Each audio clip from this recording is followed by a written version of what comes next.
Good morning, नमस्कार, आदाब, सत श्री अकाल दोस्तों। ये है आपका अपना प्रिय डॉक्टर आदि कश्यप, मुंबई चा मानुस। दोस्तों, आज एक विशेष कहानी है, डर पर जीत। बहुत ही अच्छी कहानी है, मोटिवेशनल कहानी है। मुझे उम्मीद है कि आपको पसंद आएगी। एपिसोड नंबर है 1613।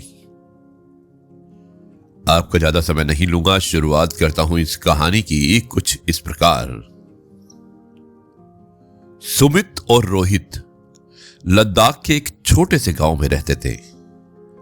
एक बार दोनों ने फैसला किया कि वो गांव छोड़कर शहर जाएंगे और वहीं कुछ काम धंधा खोजेंगे। बस फिर क्या था, अगले दिन सुबह ही वो अपना अपना सामान बांधकर निकल पड़े। चलते चलते उनके रास्ते में एक नदी पड़ी और ठंड अधिक होने के कारण नदी का पानी जम चुका था। जमी हुई नदी पर चलना आसान नहीं होता। पांव फिसलने से गहरी चोट लग सकती है। लेकिन ये क्या, दोनों के इरादे बहुत मजबूत थे।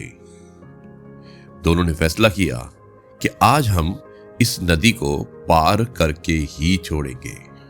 और बस उन्होंने नदी पार करने के लिए अपना फैसला अटल किया। थोड़ी देर तक दोनों ने इधर उधर देखा, क्योंकि ऐसे समय में चोट भी लग सकती थी। इसलिए दोनों इधर उधर देखने लगे कि शायद नदी पार करने के लिए कहीं पर कोई पुल बना हो। लेकिन बहुत खोजने के बाद भी उन्हें पुल नजर नहीं आया। अब रोहित बोला कि हमारी तो किस्मत ही खराब है। चलो दोस्त, वापस चलते हैं। अब गर्मियों में ही शहर निकलेंगे। नहीं, सुमित बोला। उसने कहा कि नदी पार करने के बाद शहर थोड़ी दूर ही तो है। हम अभी शहर जाएंगे। और ऐसा कहकर वो धीरे धीरे आगे बढ़ने लगा। अरे ये क्या कर रहे हो, पागल हो गए हो क्या?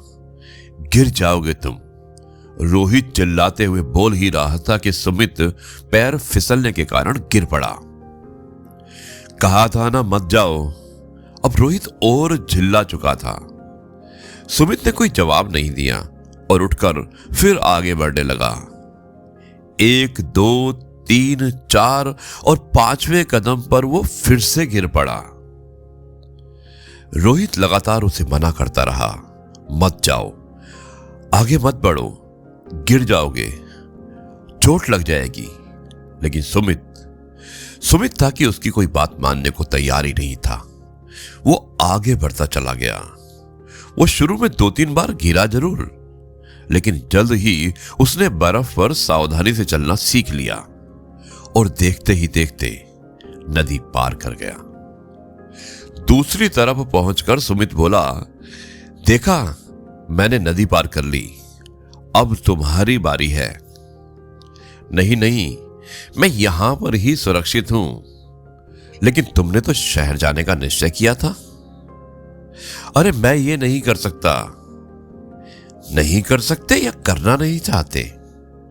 सुमित ने मन ही मन सोचा और शहर की तरफ आगे बढ़ गया। दोस्तों, हम सबकी जिंदगी में कभी ना कभी ऐसे मोड़ आ ही जाते हैं जब जमी हुई नदी के रूप में कोई बड़ी बाधा या चैलेंज हमारे सामने आ जाता है। और ऐसे में हमें कोई निश्चय लेना होता है।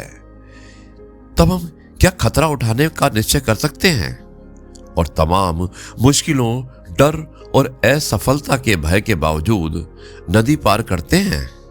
या हम सेफ रहने के लिए वहीं पर खड़े रह जाते हैं जहां पर हम सालों से खड़े थे?